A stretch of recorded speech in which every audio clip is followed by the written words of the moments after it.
Assalamualaikum warahmatullahi wabarakatuh. Alhamdulillahirabbil alamin. Wassalatu wassalamu ala asyrafil anbiya'i wal mursalin wa ala alihi wa sahbihi ajma'in. Amma ba'd. Saudaraku sebangsa tanah air yang saya hormati, saya cintai, insya Allah 3 hari lagi bangsa Indonesia segera menyaksikan pergantian presiden dari Joko Widodo ke Prabowo Subianto. Nah, berikut ini beberapa catatan saya tentang Presiden Prabowo, atau mungkin untuk Presiden Prabowo yang harus mencari solusi buat membangun kembali NKRI yang telah diporak-porandakan oleh Jokowi.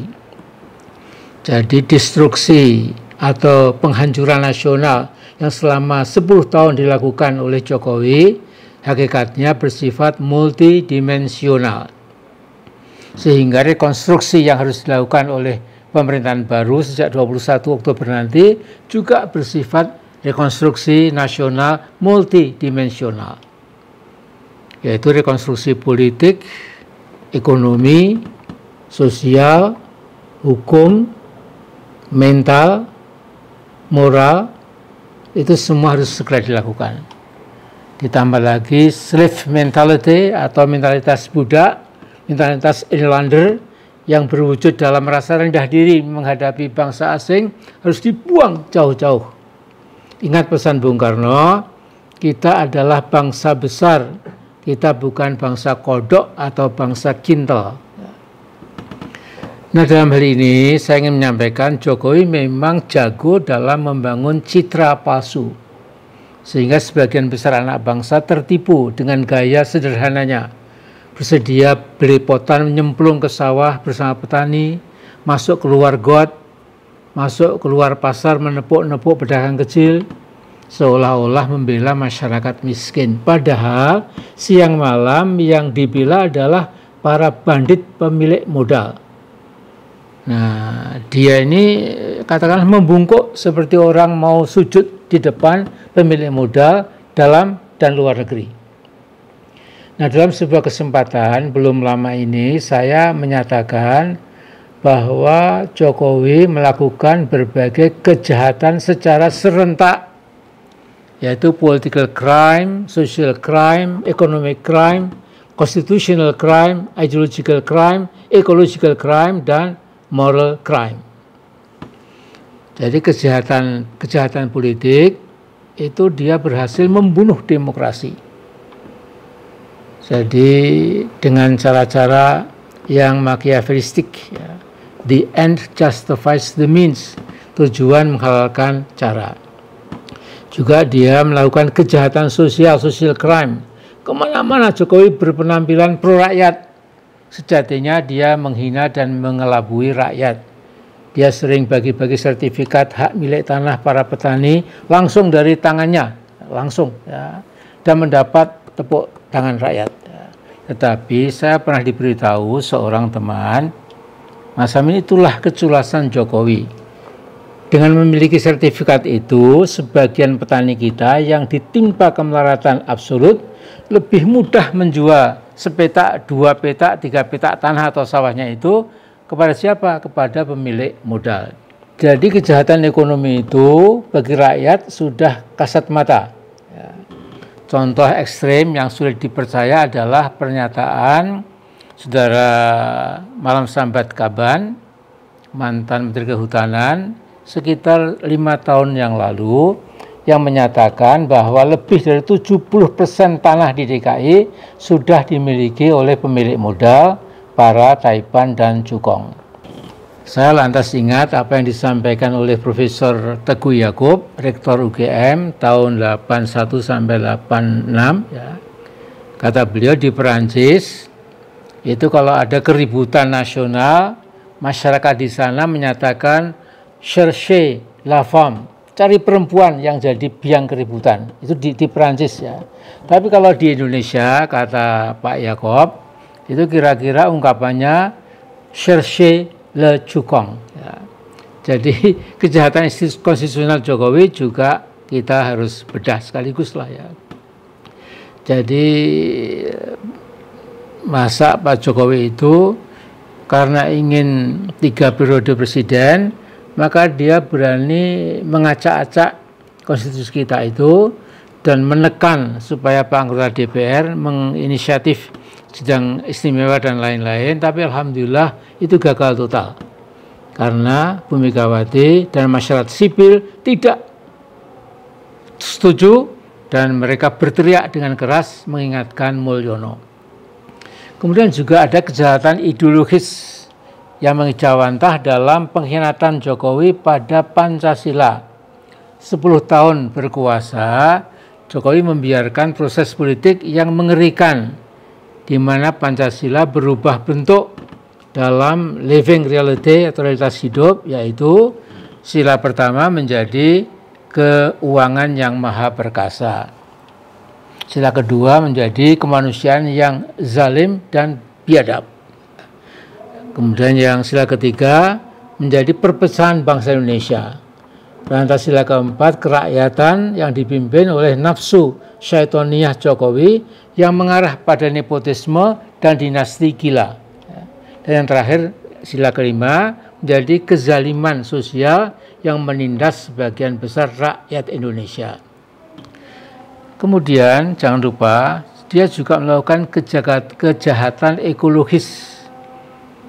Ini tidak bisa dimaafkan saya kira. Ya. Jadi hampir seluruh pertambangan telah menghancurkan ecological balance atau ekosistem tanpa ampun.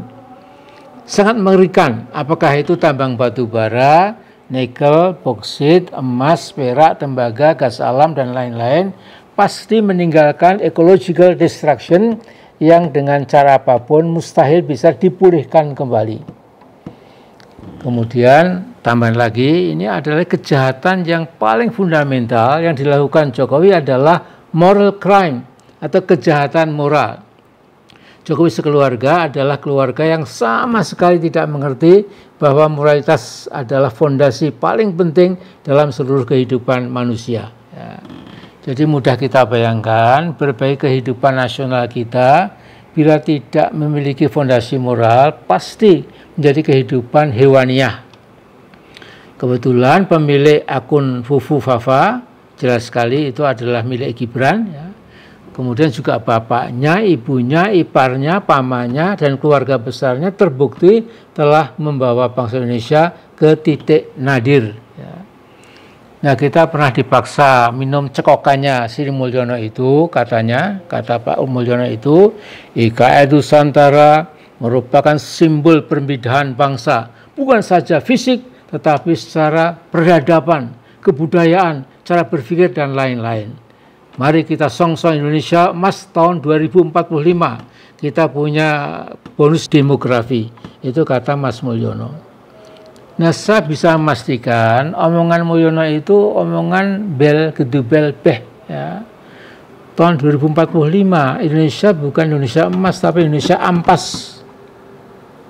Mengapa? Bagaimana mungkin Indonesia yang sudah kehilangan rasa percaya diri dan tidak lagi punya kemandirian akan jadi pemain global nomor 4 setelah Cina, Amerika, India. Itu tidak masuk akal. Ya. Nah, Mas Prabowo mewarisi yang saya katakan di atas, destruksi nasional multidimensional.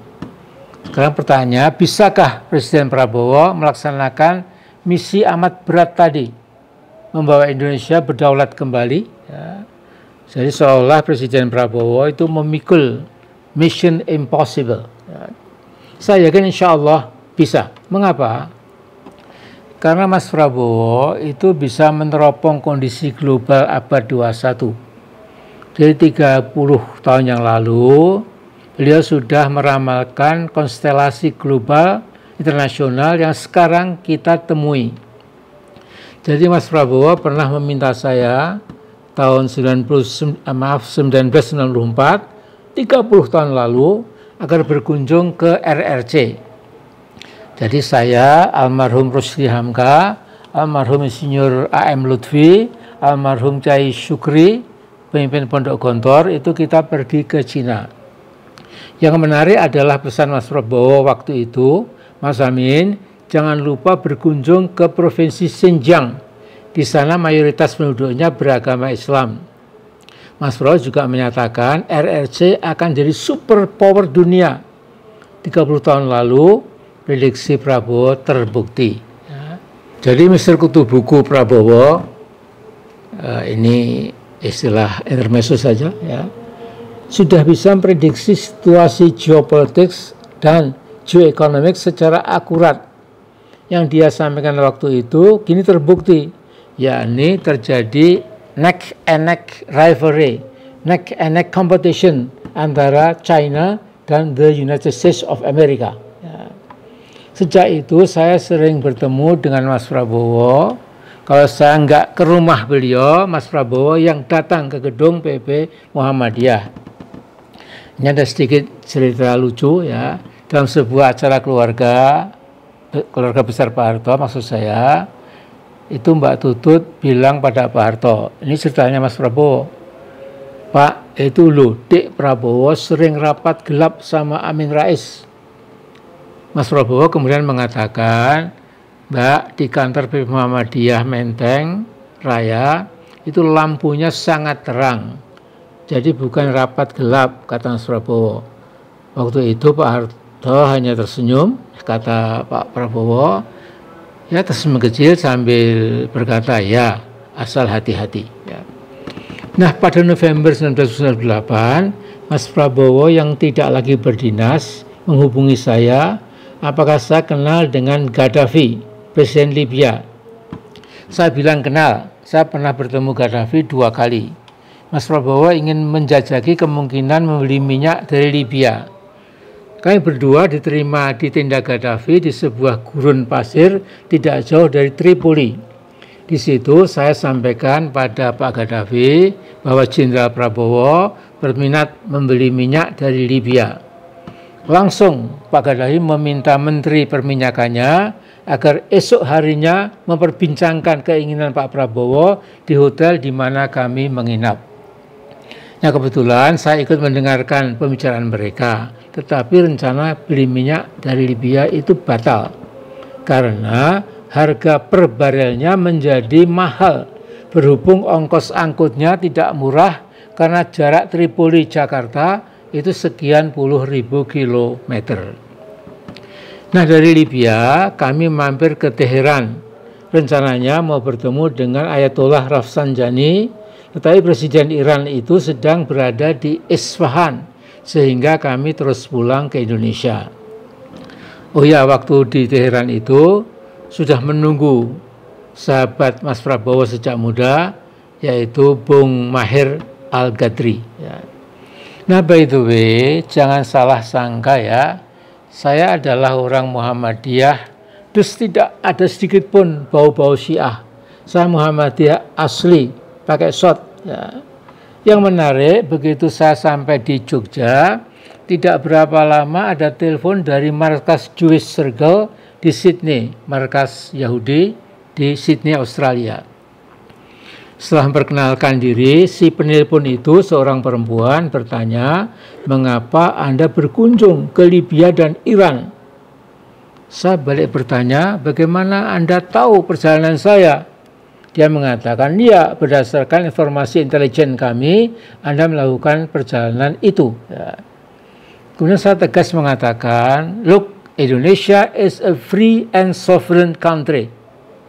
Indonesia is a free and sovereign state. Saya bisa bertemu dengan siapapun yang saya kehendaki. Tahu nggak, 2 bulan lalu saya ke New York, saya ketemu Dr. Henry Kissinger, berbincang-bincang tentang masalah Freeport McMoran.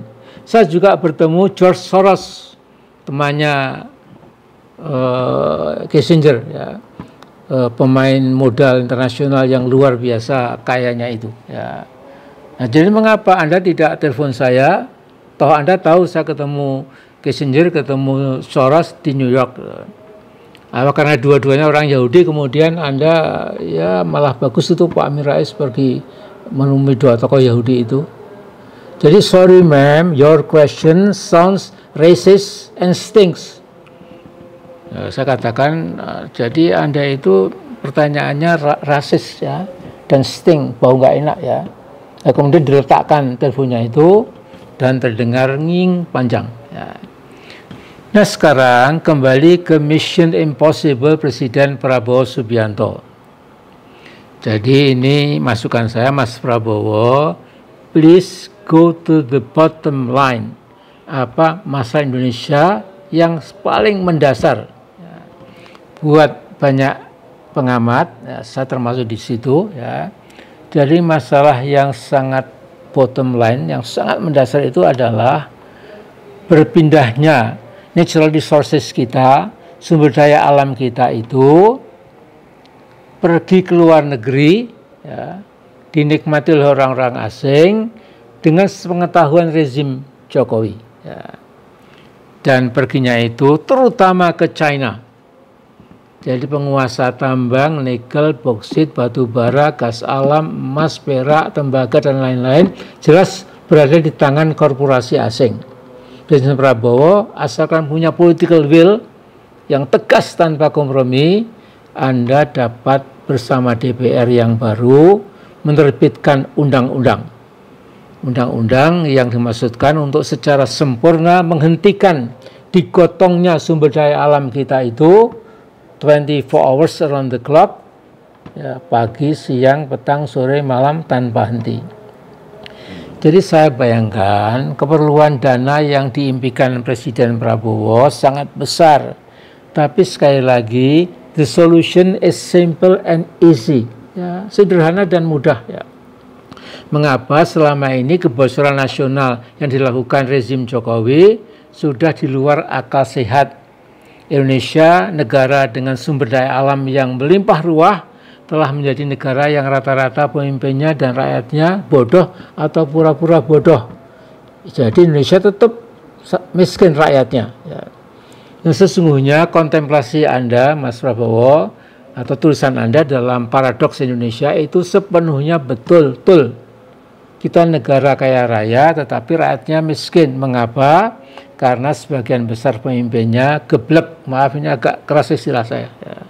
Jadi Presiden Prabowo, ribuan triliun rupiah yang Anda perlukan untuk makan siang gratis, untuk membangun ribuan gedung sekolah dari SD sampai SLTA, untuk persenjatai TNI kita dengan persenjataan yang paling modern dan mutakhir, untuk melengkapi Polri kita dengan berbagai prasarana yang dibutuhkan dan lain-lain dan lain-lain.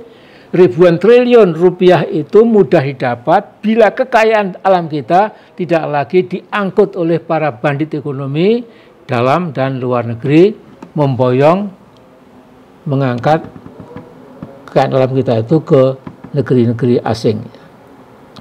Jadi politik kata sementara pakar adalah the art to make what seems impossible possible. Ya. Politik itu adalah seni atau kemampuan untuk menjadikan sesuatu yang kelihatannya mustahil menjadi mungkin. Nah ini sedikit saya punya catatan, melihat komposisi kabinet Mas Prabowo yang beredar di berbagai sumber, saya pikir jauh dari ideal. Misalnya ada sosok yang diduga keras addicted, ya, minuman keras, dan mungkin diduga keras menyiksa istri-istrinya, itu memegang kementerian yang sangat strategis. Dia itu selain bodoh, maaf, empty head. Ya. Jadi seperti ini membuat Indonesia jauh dari berkah Allah. Ada pula nama-nama yang tidak punya kemampuan teknokratik masuk ke dalam kabinet. Sehingga istilah second kabinet masih jauh panggang dari api. Jadi cukup fair kalau setelah 1 semester Mas Prabowo dapat melakukan reshuffle secara menyeluruh. Anda punya hak eksklusif yang bernama hak prerogatif. Mana-mana yang tidak mutu segera di-drop dan diganti dengan sosok yang lebih handal, yang serius dan tidak mata duitan. Jadi maaf ini saran saya, tentu Mas Prabowo jauh lebih tahu dari saya. Saya melihat dari kejauhan dan sedikit banyak menggunakan intuisi yang belum tentu benar. Ya. Tapi saya menjadi tim pemenangan Capres Prabowo itu 2 kali. Saya insya Allah tahu betul siapa Prabowo Subianto sebenarnya. Jadi mari kita berdoa pada Yang Maha Esa dan Yang Maha Kuasa, kiranya berkenan memberi kekuatan lahir dan batin kepada Presiden Prabowo Subianto, seorang Pancasilais, patriot, dan Sabta Margais sejati. Mudah-mudahan Allah berkenan mengabulkan doa kita. Kurang lebih seperti itu. Mohon maaf kalau ada kata-kata saya yang mungkin kelewat keras dan lain-lain. Kalau ada yang benar datang dari Allah, kalau yang salah tentu dari hamba yang serba tidak sempurna yang bernama Amin Rais. Assalamualaikum warahmatullahi wabarakatuh.